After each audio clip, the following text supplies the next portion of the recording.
Hey, everybody, it's Scott Steen with winnersandwhiners.com coming to you with our Thursday edition of Today in Sports Betting. Today, we're going to take a look. I'm excited, man. This is one of the sports that I'm learning about. I'm getting excited about. I watch more and more of it.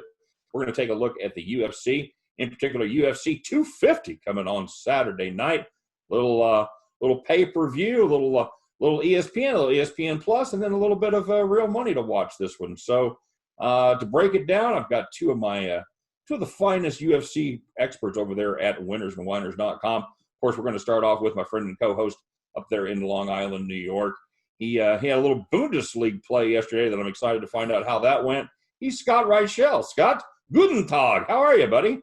Doing pretty well. I know that we ended up talking about some of the Bundesliga games that are coming up this weekend, and we gave out some plays on those. I actually had a Bundesliga play yesterday that I gave out on the show, and I had the over in the Werder Bremen-Frankfurt match, and it was 0-0 in the half, which is never a good sign for over 2.5. No. Frankfurt scored 3 goals in the second half, and we were able to cash a nice winner. So definitely a good start to the card, so to speak, and hopefully that carries over into the weekend. Excellent. And that was a fun show yesterday that we did with Willie. I got to learn a little bit about soccer, and I got to learn a little bit about my German pronunciations. No, we did esports with Willie, right? We were just you and I that did Bundesliga. Yeah, we did Bundesliga 2 days ago. Yeah, that's right. Days all run together for me. So sorry, buddy. So very good. Nice job there on the over. And I'm excited to take a look at the UFC. And to do that, man, we brought this guy in. We've tried to get him a couple times. He's been kind of a little bit under the weather. We're happy he's on the road to recovery. He comes to us all the way from Rome, Georgia. He's pretty much the Winners and Whiners UFC go-to guy over there. If you see material, he does a lot of videos. He does a lot of write-ups. Very, very good stuff, and we're happy to have him today. Let's welcome Joshua Broom to the show. Joshua, how are you today, my friend? I'm doing well, and I'm happy to be on the Mothership Show after crunching fight data all week. Excellent. It is good to have you here. I know there's going to be a lot of close bouts in this one, or what should be, at least according to the odds.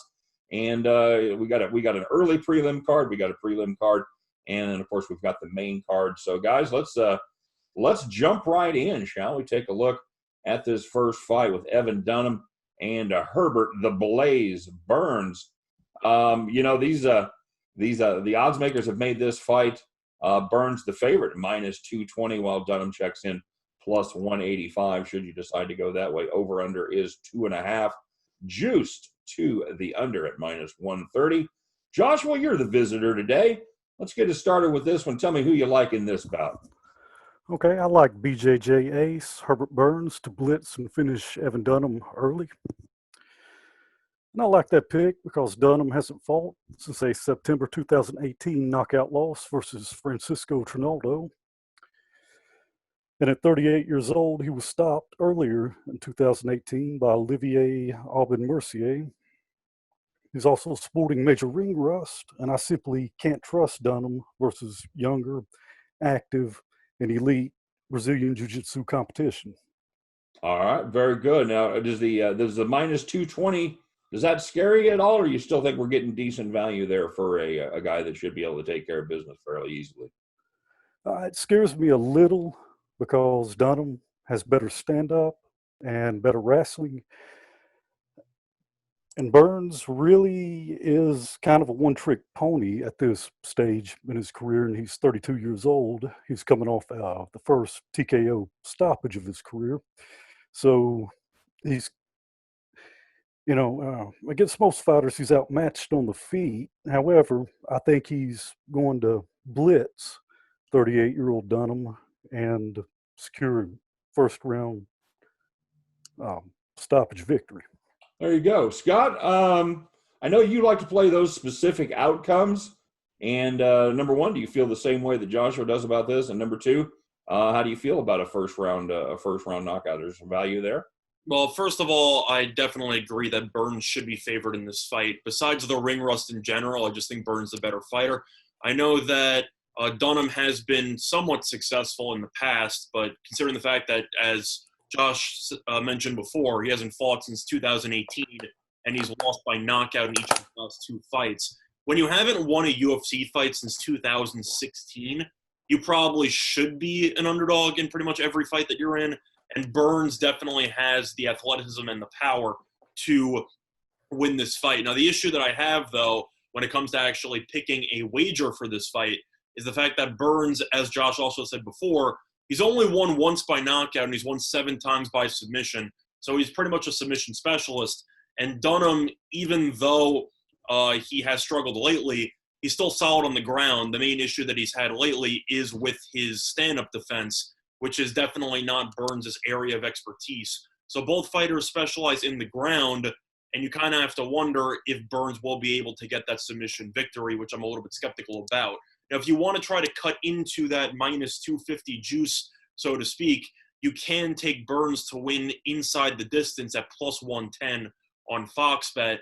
And I think if you're going to be able to get a fighter who is going to be dealing with significant ring rust, I think the odds of him getting stopped early within the first 15 minutes definitely make a lot of sense. So if I had to lean anywhere for this fight, I would probably lean to Burns inside the distance at plus 110 on Fox Bet. But it's a little bit trickier because I think that Dunham's biggest weakness is stand-up defense with his chin, and Burns pretty much never punishes anybody with their chin. So I think it will be a little tricky.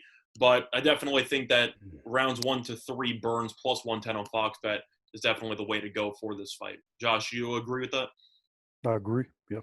All right. Very good. Very good. So it's a way to pick up a little bit of value there and not have to lay that heavy juice. Like I said, Bet Online has it minus 220. Scott's looking at it minus 250, but you can pick up positive value if you do decide to play Burns inside the distance. So very good, Scott. Scott, let's take a look at the second fight on the card there. That's going to be Alonzo Menafield versus Devin the Brown Bear Clark. This is going to be a light heavyweight matchup here. Two guys that have a fair amount of UFC experience. Scott, how do you see this one going? Looks like Menafield is the favorite there at minus 205. Well, you can pick up the Brown Bear at plus 175. They're looking for a quick one in this one as the over-under has been set at 1.5 juice to minus 115 on both sides. Scott, where's the value here? So just to describe both fighters quickly, Menafield is an athletic freak, and he has won all 9 of his fights, 8 of them by knockout, and pretty much every fight he's been in has ended in the first or second round. Actually, every fight he's been in has ended in the first or second round, with 7 of them finishing in the first round. So Menafield loves to finish fights early. He loves to pretty much enter the octagon for about 2 minutes, collect his, knock the guy out, collect his check, and go home, which is definitely a nice way to earn a living. Whereas Clark is the opposite. Clark usually goes to a decision. 7 of his 15 career fights have gone to decision. So if you like Clark in this fight, you should look to decision. If you like Menafield, which I do as well, I would take Menafield to win by first-round knockout. I think if Menafield's going to win, he will take care of Clark easily. Clark has lost twice by knockout in his career, and that is worth mentioning because both knockout losses that he has had have come in the first round. If you look at Menafield, he is expected to win by knockout as he is still a minus price to win by knockout, but you can find him on FanDuel to win by first-round knockout at plus 180, and I think that Menafield should be able to at least inflict a ton of damage within the first 5 minutes to the point where you should have a decent chance of getting a stoppage. So my play here for value would be Menafield by first-round knockout, which is available at plus 180 on FanDuel. Okay, still not a ton of plus money there on a particular event. First-round knockout, that still seems a little bit on the low side, but that's you've got to kind of scrape for value sometimes. And plus 180 for the first-round knockout got you down for that. Joshua, you agree with Scott on this one, or are you going to go a different direction? Oh, I totally agree that Menafield's going to win by the first round knockout. All right, so you think plus 180, pretty good price there? I think it's a very good price. All right, very, very good. That's we're cruising right along here, boys. On the take a look at the third and last bout of the preliminary. I call it the the early preliminary card. As as we went over the names, I forgot to check the first name. I'm going to go with Hussier Formiga and Alex Perez. Joshua, how'd I do? You did well. All right, very good. This is actually a pretty good bout here, as Formiga is the number 4 contender versus the number 9 Perez, and the odds actually actually kind of reflect that, as it looks like more of a competitive bout. It is shaded to Perez at -130. Well, if you like Formiga, you can pick him up at +110. Josh, is this going to be our first upset of the night? I don't believe so. I think I'm going to roll with the 28-year-old top 10 contender, Alex Perez, to continue his impressive UFC run versus fading 35-year-old Hussier Formiga. And I say that because Perez is pretty well-rounded, and his only loss in 6 octagon fights comes against ageless Joseph Benavidez. And I think the younger, more athletic Perez could keep the fight standing and outpoint Formiga. Formiga has lost 2 straight, and I'll take Perez with a decision. All right, very good. And Scott, both of these guys have had more than half of their bouts go to the judges' card. Neither one of them have a lot of knockout power. In fact, Formiga, his UFC career has never had one by knockout. How do you see this one? Do you see this one going the distance as well, with Perez getting the nod? Well, I know the fight to go the distance is roughly -300, -275, so it seems like almost a foregone conclusion that they will be going to the judges. Seems like Josh and I are pretty much on the same page up to this point. I think Perez should win the fight. Formiga does have the ability to take the fight to the ground with his elite level wrestling. I mean, anytime you have 10 submission victories and 0 knockouts, I feel like everyone kind of knows what you're trying to do. But that kind of makes Formiga, as Josh said, a one-trick pony. And I think if Perez is able to stuff enough takedown attempts and keep it in the stand-up, Perez definitely has an advantage in the stand-up, which should help him outpoint Formiga.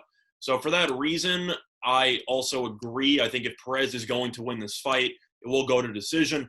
I think if you think Formiga is going to win, you could also take Formiga by decision if you want to try to go for a double result, so to speak. But Perez to win by decision is +163 on Fox Bet, and that's definitely where I would be leaning. Am I going to be playing this fight? Not necessarily. I'm probably going to pass just because I think this fight could go either way, especially with Formiga's experience. You could make the argument that he might just know exactly how to handle Perez, even though Perez is definitely the more athletic fighter at both their respective stages in their career. So if I had to lean anywhere, I would take Perez decision +163. But as of right now, I'm a little bit on the fence on actually pulling the trigger. Okay. All right. Very good. Very good. That's a fair breakdown and an honest assessment. And yeah, that's the first thing that we talk about as far as sports betting goes. You're not gonna love every play. We've got 13 fights on this card. If there's something that you don't love, don't force the play, because there's a good chance in 10 to 15 minutes there's going to be another fight right behind it that you like a little better. So if you don't love it, don't play it. That's always a solid advice when it comes to your sports betting bankroll. Let's move on to the prelim card itself, as we've got a pretty nice fight here against Charles Kid Dynamite Bird going against Mackie the Coconut Bombs with a Z, of course, Patolo. That's might have my family start calling me Coconut Bombs. I kind of like that. Coconut Bombs. That's what I'm saying, man. That's what I'm saying. Scott, this is a fight that Bird is the favorite here at -175. If you like Coconut Bombs, you can pick him up at 3-2 at +150. And looks like they're thinking this one may be a little short as well, as the over-under has been set at just 1.5 rounds. Juice to the over at -165. How do you break this one down, Scotty? So for this fight, it is worth mentioning that you might be wondering, Bird hasn't exactly been the most consistent fighter with a 10 record, and he's lost each of his last 2 fights. So people might be wondering, why is money poured in on Bird for this fight? And just to address that, it is worth mentioning that Patolo is going to be moving up a weight class, and Bird's going to be staying at the same weight. So people are assuming that Patolo is going to struggle with the extra 15 pounds or so for this fight, and Bird should definitely look a lot more comfortable at this given weight for the 15 minutes. So that is why money has come in on Bird. I mean, for value, the only way I could technically look is for Patolo, but moving up a weight class is definitely concerning, especially after losing his first career UFC fight. Patolo doesn't really have much of a resume at all in the UFC, as he ended up losing to Kalen Potter by unanimous decision in his UFC debut. Bird has had mixed results. He's lost each of his last 2. He lost his last fight to Edmund Shabaznian. I'm not even going to blame Bird there. I think Shabaznian is going to be a future champion. Shabaznian is absolutely insane, and I think he will be a superstar in the next couple of years. but he has definitely more experience in the UFC. He is only 1-2, so it's kind of a pretty underwhelming prelim fight considering both fighters' actual UFC records. But I think Bird's probably going to win considering the fact that it's going to be fought at his preferred weight. But for the sake of this fight, I don't really see value anywhere. I think it might make sense to take a flyer on Patolo because I don't really think Bird's that good. But for the sake of the weight class, sorry to repeat myself, I'm going to pass. All right, very good. Joshua, Patolo moving up from 170 to 185. That is a significant jump. Does that scare you off on this one?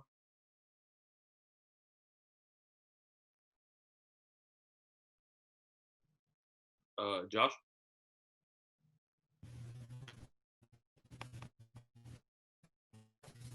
I didn't know if that was just me. I think we're having some technical difficulties. Josh, you still there? Yeah, I'm still here. I just can't hear anybody. Oh, okay.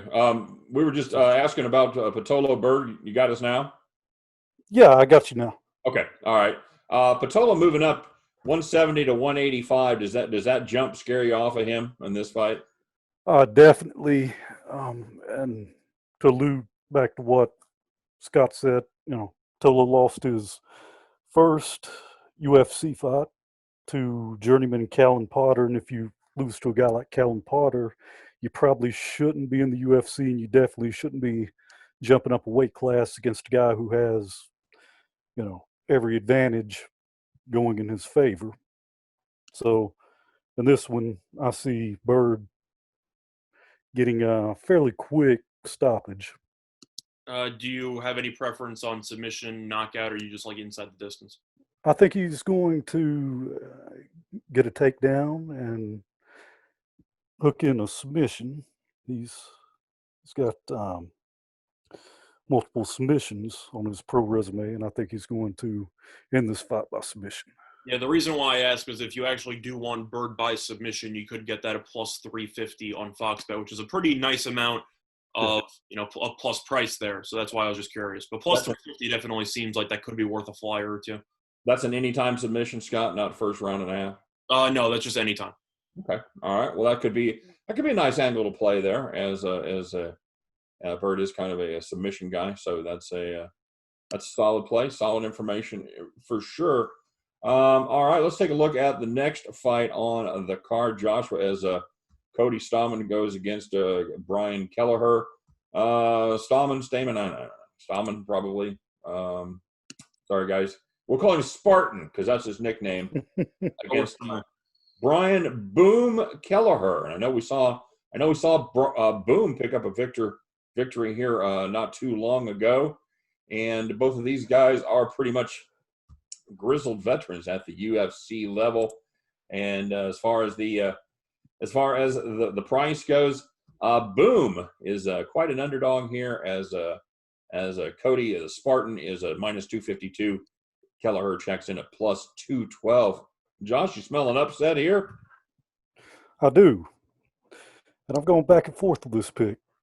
At the price, I'm taking Kelleher to eke a decision over Spartan. Both guys are evenly matched physically. To boot, 33-year-old Kelleher owns 8 TKOs and 9 submissions and 21 pro wins. Though what sways my opinion here is seeing how easily Kelleher recently put away favored Hunter Azure. Stamann is an excellent wrestler and good boxer, though his stamina is questionable. And it's entirely possible Kelleher steals a third-round victory and cashes some nice undercard coin Saturday. Very nice. Very nice. Yeah, he definitely took care of business as the underdog last time out. Scott, do you see a repeat here? For me, no. I like Stamann by decision. I'm going to disagree with Josh a little bit on this one. I know that it's pretty difficult to pick an exact outcome when it's a pretty decent minus price, but Stamann to win by decision is roughly minus 137 on Fox Bet, and I'm going to take it. Even though Kelleher did win his last fight against Azure with a very impressive knockout in the second round, if I'm being honest, he was getting pretty much destroyed for the first 7 minutes of the fight. And then he ended up hitting a lucky hook on Azure to knock him out. Azure was clearly winning the fight. Azure just looked like the better fighter as he was undefeated going into that contest before Boom clipped him. And Stammen, even though you could wonder if his stand-up is inferior to Kelleher's, he still has a very solid chin, as he's fought 20 times and has had 0 knockout losses. So I know that Stammen does have the ability to absorb some of those punish punches from the underdog here. So for me, I think Stammen's going to win by decision. He's gone to decision 11 times out of his 20 fights. So the majority of his outcomes have been by decision. And I just think Kelleher did get pretty lucky against Azure after getting, I'd say, pretty much owned for the first round and a half. So for that reason, I think Stammen should be able to do enough to get enough points from the judges while also keeping his head out of harm's way, which should lead to a decision victory. So even though it's not the most appetizing -137 price on Fox Bet, I think it makes a lot of sense. And for that reason, I will be taking the favorite to win by decision. Okay, and I did actually see that fight, and he basically let Azure kind of punch himself out there over the first round and a half, almost 2 rounds before turning the tables. You don't think there's any chance that happens again, there, guys? I think it could, but the fact that Stammen's never been knocked out in roughly 20 fights definitely makes me believe that he has a solid chin, and he's also extremely experienced. Azure was more of an up-and-comer who was believed to be a future contender in that weight class of being only 28 years old. He was also only making his second career UFC fight. So there were a lot of expectations about his future, but not necessarily about how he was at this point in time, whereas Stammen's been around in the UFC for I'd say, a decent amount of time. I mean, he's been a member of the UFC since 2017, and his only loss has come from Sterling, who's also hard by submission. So he tends to go to decision, and Kelleher, I think he's a one-trick pony who wins by knockout or nothing. So for that reason, I think if Stammen can stay at least primarily out of harm's way for that one-punch knockout, I think Stammen should win by decision. So for me, I'll lean to Stammen. All right, very good, very good. I'm probably going to play I'm probably going to play a little dog there. Probably take a swing at the dog. We'll see what happens. Scott and I have some bragging rights when we talk about this one next week. All right, let's moving on to looks like he's going to be kind of going to be a middleweight bout here between Ian the Hurricane Heinisch and Gerald GM3 Mearshart. Sorry, both of these guys. Mearshart is a big time veteran there in the UFC with a record of 30-12, and the record here is as far as the odds go, pretty evenly matched. As Heinisch is -128, Mearshart +108. Scott, break this one down for us. So for me, I think Heinisch is a decent fighter. He doesn't really enter this in great form, as he has lost each of his last 2 fights by decision. Mearshart's a very underrated fighter. He's definitely a submission specialist. If you win 23 of your 31 fights by submission, I feel like you're kind of a submission expert at that point. Bold take right there. For this fight, I like Mearshart, especially for the value. I think you could make the argument that he should be favored for this fight. Heinisch loves to keep it in the stand-up, as if you've looked at his stats, he has 4 wins by knockout, 7 by decision, 2 by submission, but he definitely prefers the stand-up. And the reason why I mention that is because Mearshart has only lost by knockout once in his 43 career fights, and Mearshart loves to take it to the ground. Heinisch is definitely decent on the ground, but he's better in the stand-up.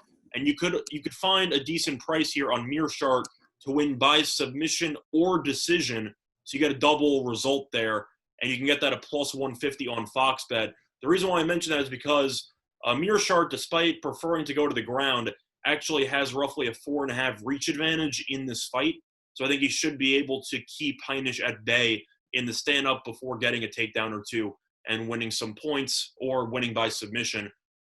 So for that reason, I think Mearshart by submission or decision at +150 on Fox Bet definitely is a solid value play, and that's where my money will be going for this fight. Man, you stole my thunder. That was I noticed that. I was going to make a note of that. He got a 5.5-inch reach advantage. 5.5. I said 4.5. Okay. Yeah, that's going to 77.5 to 72. That is pretty significant, and it's definitely going to help you in your stand-up game as far as being able to keep the shots away. Joshua, do you see this one the same way? Do you see Mearshart ultimately taking this one to the ground and pound and taking care of business against Heinisch? I'm going to have to disagree respectfully, guys. I'm not in love with either fighter here. Both have holes that opponents have been able to exploit. Mearshart is 2-3 in his last 5. Meanwhile, Ian Heinz is sliding down the rankings after lackluster setbacks versus Omari Akhmadov and Derek Brunson. That said, 3M has incredible submissions with 23 of his 31 wins taking that route. In a sign of evolution under Duke Rufus, Mearshart is becoming more comfortable on his feet, but is still outclassed even with a large reach advantage. Meanwhile, Heinich is solid on the ground and hits transitions well. For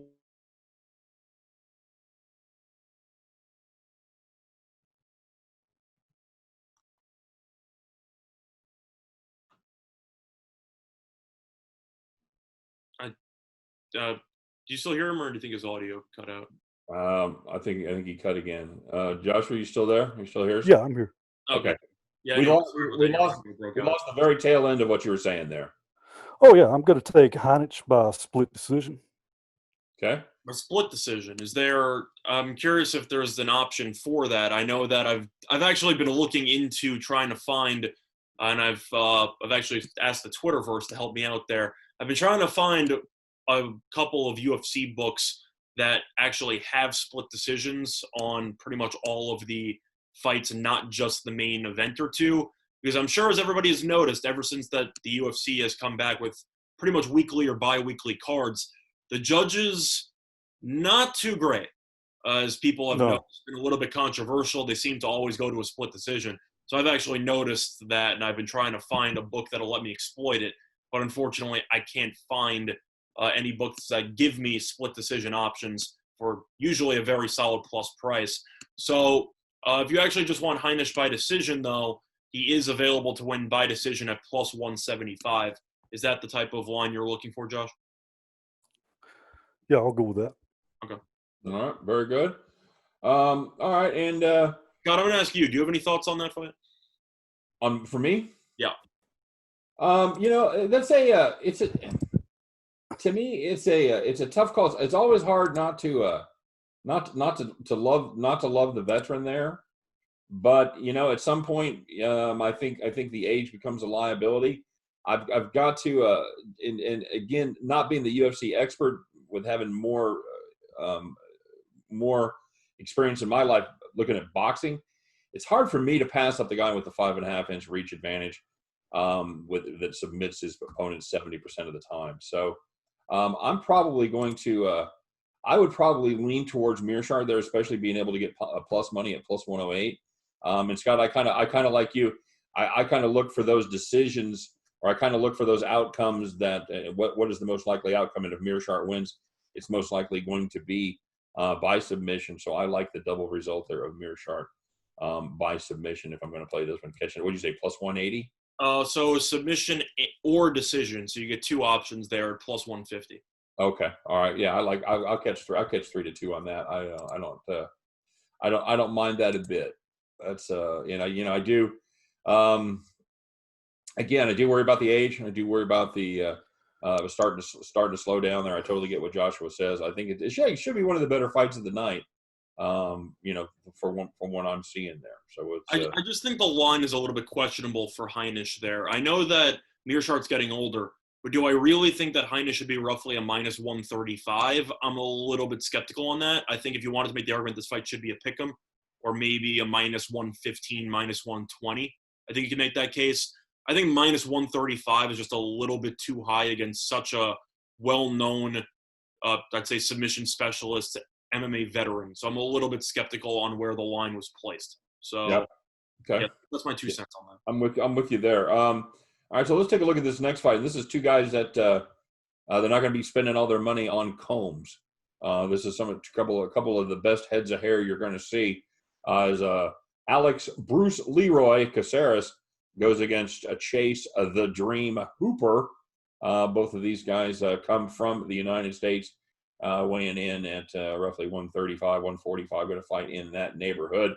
Joshua, how do you got this one? It looks like if you want to take Hooper, you're going to have to pay the price at minus 185. and you can pick up a little better than 3-2 because up plus 160 on Alex Caceres. How do you feel about this one? Oh, I love this fight. The Battle of the Froze and Big Personalities is an entertaining classic matchup. While Caceres has a massive standing edge, he doesn't hit hard enough to stop Chase Hooper. And while 20-year-old Hooper looks like the doppelganger of circa 2008 Michael Cera, the kid will pressure and eventually bring Bruce Leroy into a frenzied ground mount that ends the fight early. Caceres has been submitted 7 times, and though he's won 2 of his last 3, he's also the perfect stylistic fodder for marketable BJJ maven Hooper. I'll take Hooper by submission in a fight that revs crowd for a bantamweight heavy main card. All right, very nice indeed. Scott, you got this one breaking down the same way. The undefeated Hooper taking care of business ultimately against Caceres. I do, but I never thought of comparing Hooper to super bad era Michael Cera, so I'm definitely not going to be able to not see that in the future. That's pretty much all at this point in time. But for this fight, I love Hooper by submission. That's one of my favorite plays on the card. Bruce Leroy has definitely had a significant amount of experience that the opponent here does not. But anytime you get submitted 7 times and you go up against pretty much a submission specialist, I know Hooper did win in his UFC debut by knockout. He tried for the submission roughly 4 times before Tamer eventually just stayed flat on his back and didn't defend himself. So Hooper, by pretty much being was forced to punch him in the back of the head roughly 30 times before they called the fight. But Hooper loves to take it by submission. That's definitely his preferred style of victory. And I do agree. I don't think Bruce Leroy, despite having such a badass name, has enough power to actually knock out Hooper on the feet. So I think Hooper should take it to the ground. I think he'll probably win by submission, rear naked choke, something like that. But I definitely think Hooper, especially by submission at plus 188 on Fox Bet, all day, every day. I'll take that. That's one of my favorite bets on the entire card. All right, so that's something for our viewers to take note of. Both of these guys like this fight a lot. So yeah, get your submissions down there, and that price is likely to go down. So bet it early, bet it often. All right, guys, now we're moving on to the main card as we get going with Eddie Wineland versus Sugar Sean O'Malley. Both of these gentlemen have a little bit of experience. O'Malley is undefeated in the UFC with a record of 11-0, and he's a guy that likes to. Both of these guys are guys with some powerful punches. They both win over 60% of their bouts by way of knockout. Scotty, how do you see this one? So I'm not going against O'Malley. There's no way that I really can. O'Malley's phenomenal. But for the sake of this fight, I'm actually going to take a value route here. And I know that Wineland tends to win by knockout, and he's only been knocked out 3 times, and O'Malley's also a huge knockout specialist. I actually love O'Malley by decision here at plus 300 on FanDuel. I think that's an absolute steal. It's only going to be 15 minutes, so keep that in mind. It's only 3 rounds. Wineland, even though I do think O'Malley's the better fighter, he still has a decent chin. And people just think O'Malley's going to come into this fight and just walk right through him, kind of like how O'Malley did roughly, I'd say, a month ago when he fought and he came off that long layoff. I think O'Malley's versatile enough to pick Wineland apart, but I'm not going to immediately pencil him in for a knockout victory. Wineland's tough. He's a pretty good fighter. I think O'Malley's better, but I'm not going to immediately say that Wineland's going to hit the canvas and not get up. He's only lost 3 times by knockout. He's lost 4 times by submission, and O'Malley's not really a submission guy whatsoever. And 10 of his 37 fights have gone to decision. So he has gone to a decent amount of decisions before. He is 35. In 2 of his last 3 fights, both of his last 2 losses have come by decision. So for value alone, you could take O'Malley to win by knockout, which is, I mean, I believe that could still be a minus price. So I'm not really that, interested in laying that much juice at minus 120 on O'Malley to win by knockout. For value alone, I will be playing O'Malley by decision at plus 300. All right, and Joshua, that is always one of the bigger challenges, is trying to find value when you have what on paper at least is a mismatch. As O'Malley comes into this fight as a minus 500 favorite, if you wanted to take the upset there with Eddie Wineland, you'd be looking at plus 375. Scott's hunting a little value there with O'Malley by decision. How do you see this one? Okay, I'm going to have to agree 100% with Scott here. And with the odds so wide in his favor, I'll take O'Malley by decision. However, I'm going to put down a prop bet for Wineland to make the final bell.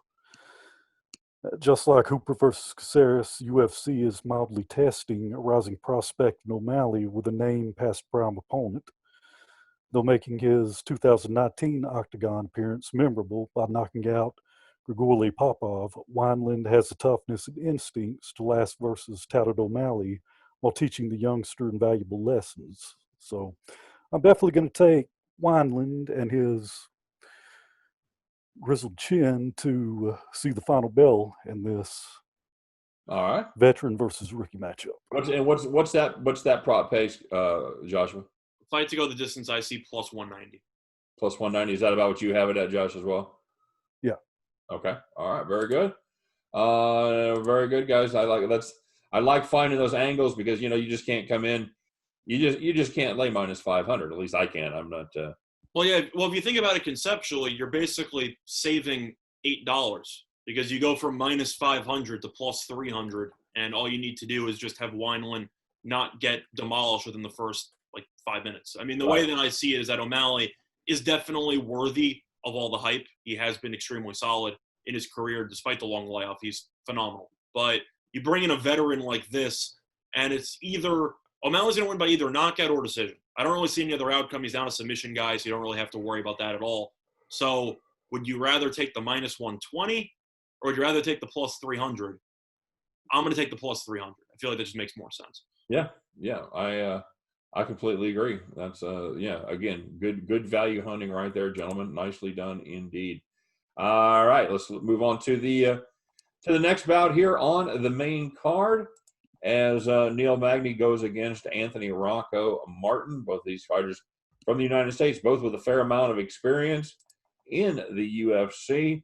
Magny, slight favorite here, minus 139. You can still get a plus price on Rocco Martin there at plus 119. Joshua, how you see this one? Okay, I've dithered all week over Rocco versus Magny.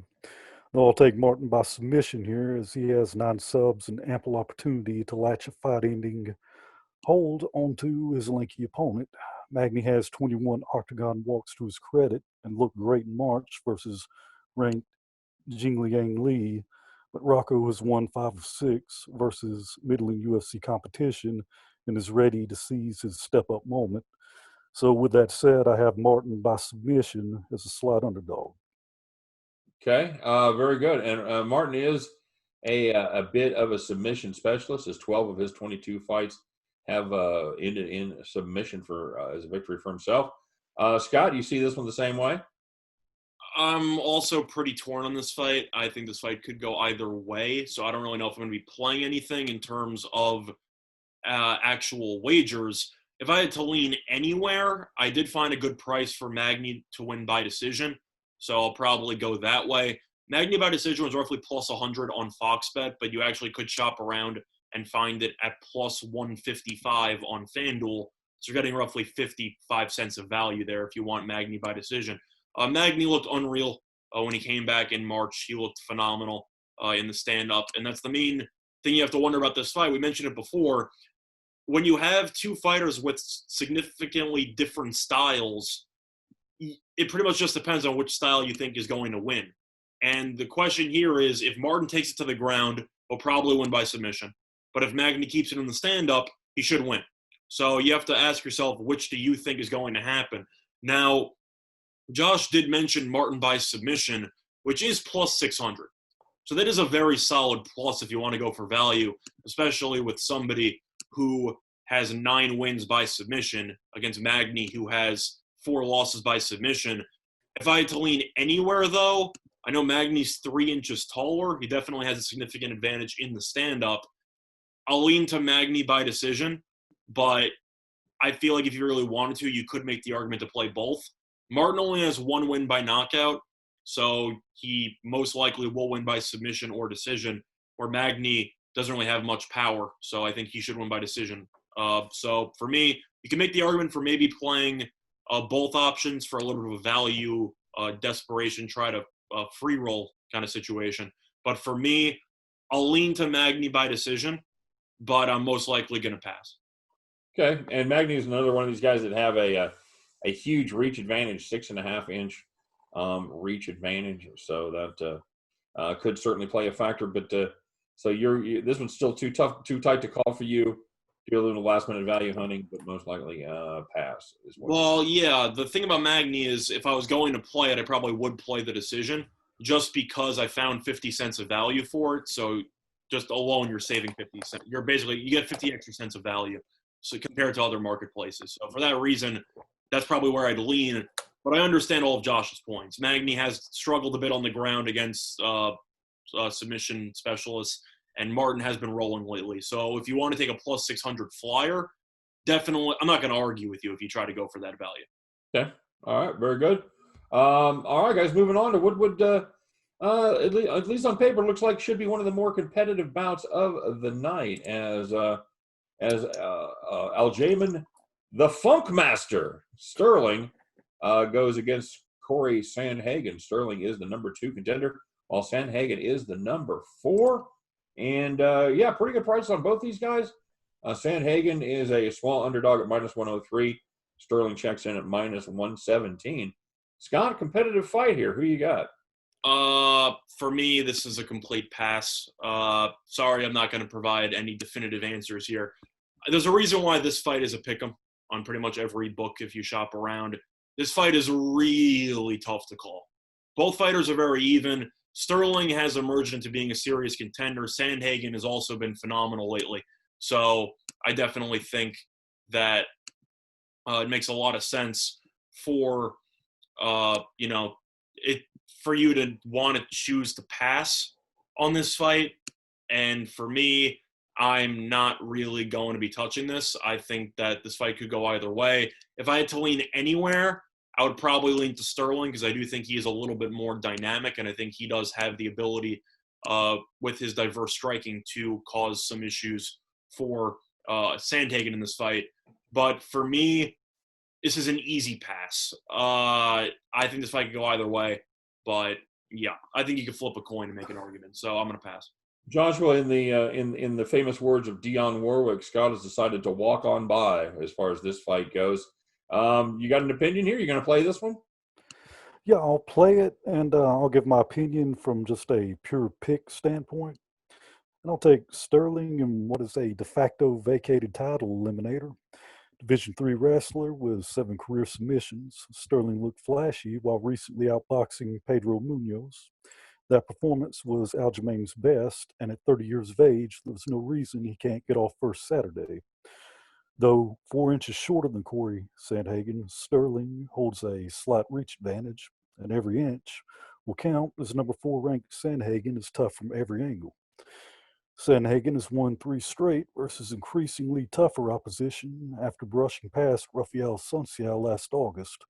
In what could be fight of the night, look for Aljamain Sterling's speed and takedowns to give him the scorecards. And I'll take Sterling by split decision. All right. Very, very good. See, Scott, that's how you make a decision right there, buddy. That's how you take it. That's how you take a stand. Well, the fact that he said split decision means that we're kind of in agreement. This fight could go either way, and that's the way. Definitely. Yeah. See, when you start saying split decision, I think you're just showing off now. I think you're just showing how good you are. It's also a matter of showing that the judges in the UFC are extremely unpredictable. So going with the split decision option definitely makes a lot of sense, especially for a pick'em fight. If I could find a prop that had a split decision on this fight, I would also consider taking it, because just the judges seem to be very inconsistent when it comes to being on the same page when looking at a fight. If you want to take Sterling by decision, it is plus 163, but Sandhagen by decision is plus 188. So people think this will go to a decision, and I think it could go either way. So I'm in agreement with Josh here. I lean to Sterling with my very, very, not even a lukewarm prediction for this fight, just my general thought, but you can make the argument for either fighter. They're both really good. All right. Very good. Very good. And I'm just tweaking you. I know. I'm just saying. What I've normally done though in these videos, I tend to give a pick on almost every fight. Right. I was a little bit more selective on this card because there were a couple of really just question mark fights where I'm looking at it saying I really don't know what's going to happen. So sometimes less is more. And that's the approach I took for this card. I agree. And we talked about that. And that's, sometimes the best bet is the ones that you don't make. So no question about it. Joshua, let's take a look at the co-main event here as Rafael Asuncio goes up against Cody No Love Garbrandt. And this one is another fight that should be pretty close. At least the odds makers have it fairly close at Garbrandt -140, Asuncio at +120. Joshua, how do you see this one? Well, I'm going to give my love out to No Love and take the former 135-pound champ by decision. Normally, I'd never pick a guy coming off 3 straight knockout losses. However, Garbrandt is still young at 28, and Asuncio is a noted finisher. Former WEC vet has looked his age while losing consecutive fights versus elite-level names. That said, Cody will need to circle the cage and use his speed and elusiveness to edge the crafty Asuncio. Each fighter is facing must-win territory in this co-main event, and simply behind his physical tools, I believe Garbrandt can slide past the fading 37-year-old Asuncio on the scorecards, and I'm going to go with No Love by decision. Very, very good, Scott. You going to give a little love to No Love there? Is the veteran is the veteran Asuncio is his time past? Truth is, I'm repeating myself again. Pass. I can't touch a Garbrandt fight. It's just I just can't do it. Garbrandt is just one of those fighters who, in my opinion, might have one of the lowest fight IQs I've ever seen. And that's not even an exaggeration. If you've looked at him in recent fights, he seems like he is doing decently early on, and then he just decides to do the dumbest thing in that opportunity, and everything immediately turns. That happened in the Dillashaw fight when he just decided to keep going after Dillashaw, and then he eventually got clipped. Happened in his last fight against Munoz, where he looked really good for the first half of the first round, and then he just kept charging and got clipped again, and he got knocked out. So I'm a little bit torn here. Asuncio doesn't have really any stand-up power, as he has only won 4 times by knockout, but he's also only been knocked out once by knockout. So a Garbrandt decision makes sense. But I know Garbrandt's going to charge forward like an idiot, and I think that Asuncio could take him down and potentially win by submission, even though Garbrandt does have a good ground game. Plus, it is tough to take a guy by decision when he's only gone to decision once in his last 7 fights combined. So Garbrandt tends to finish his fights early or get finished early. So decision's a little bit tricky here. I definitely understand where Josh is coming from. I can't touch this. Garbrandt is just – he needs someone to literally whisper in his ear what to do on every occasion. And I can't do it. I'm going to pass. I'm going to enjoy the fight because it should be entertaining. But I think Josh will agree. Garbrandt doesn't exactly have the smartest fight game plan in the octagon on a fight-to-fight basis. So for that reason, I'm going to pass. All right. That's a lot of opinions for no opinion. So correct. I like Garbrandt as an entertainer, but for putting my money on his fights, I can't do it because his fight can go any way anytime he enters the octagon. All right. Very good. All right, gentlemen. Well, that leads us up to the main event of the evening, and it is featuring the ladies tonight. One of the greatest of all time. Amanda, the Lioness Nunez, puts her title on the line against Felicia Phenom, spelled with an F, of course. Phenom Spencer, coming from the Great White North up there in Canada, Scott, Nunez is a prohibitive favorite, as well she should be here at -625, while Spencer is +450 if you think the unthinkable has a chance of happening. Scott, where's the value here? So that's a good way to put it. So unlike the previous, I don't know how many fights we've done, I actually have an opinion on this fight. Shockingly, I like Nunez, who's the -625 favorite. Nunez is something I would say. I'm a big fan of Nunez here in this one, guys. Go ahead. Nunez is the greatest female MMA fighter of all time.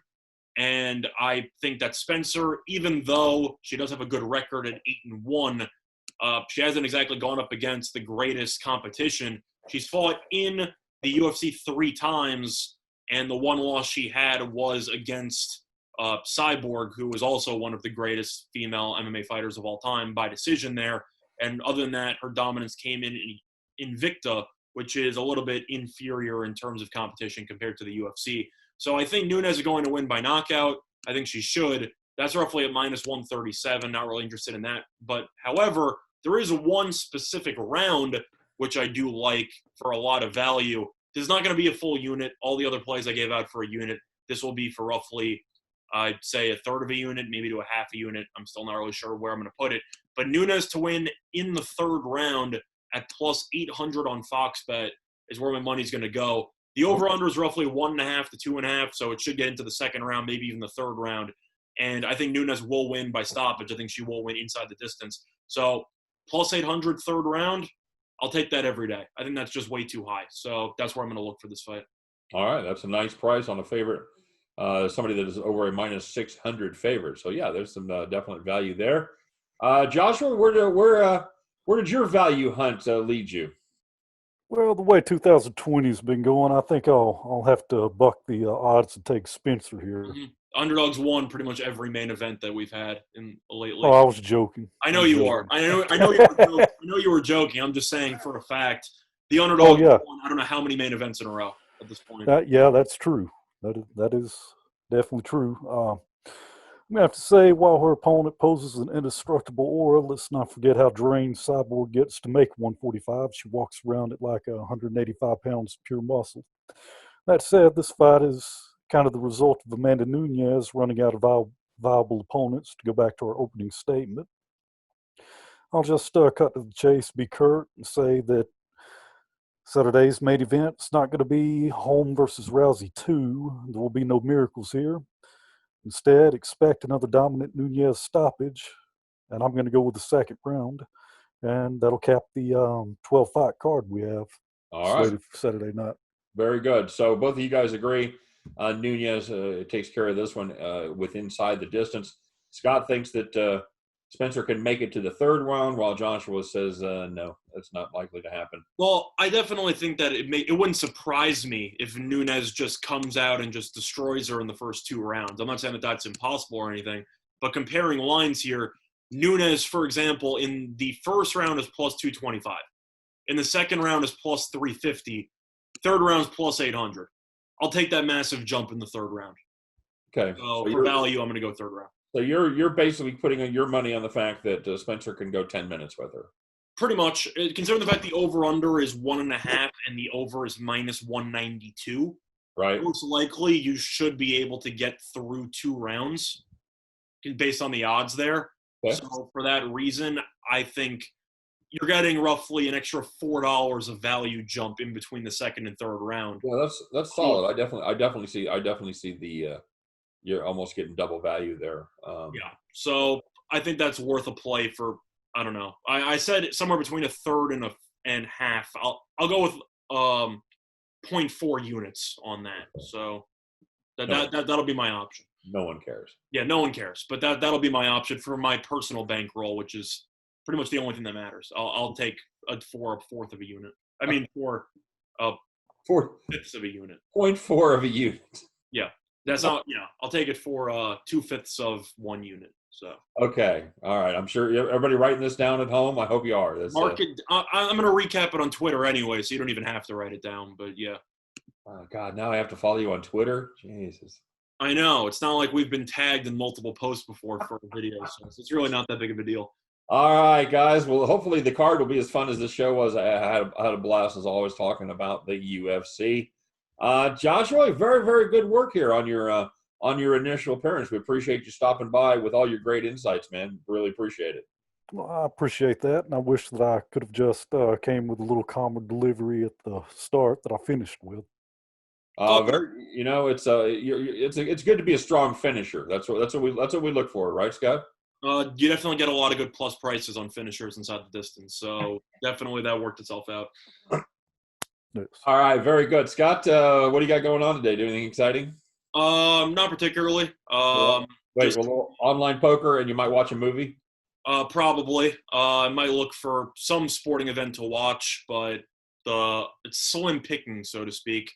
Maybe some random soccer match if it's on TV, but for the most part, No, kind of just gonna look through, get some UFC bets in, and look forward to going over what we're gonna be talking about tomorrow. If you want to quickly give a teaser for that. Yeah, I think we're going to talk about we're going to do our NASCAR show on Saturday. Tomorrow we're going to talk a little bit about the status of sports. There's been some movement as far as the leagues coming back. We've got some plans in place, and I think Scott and I are going to go over what has happened so far, and then throw out total rampant speculation about what we think might be coming in the future. Over question though, over under 2.5. I told you so's.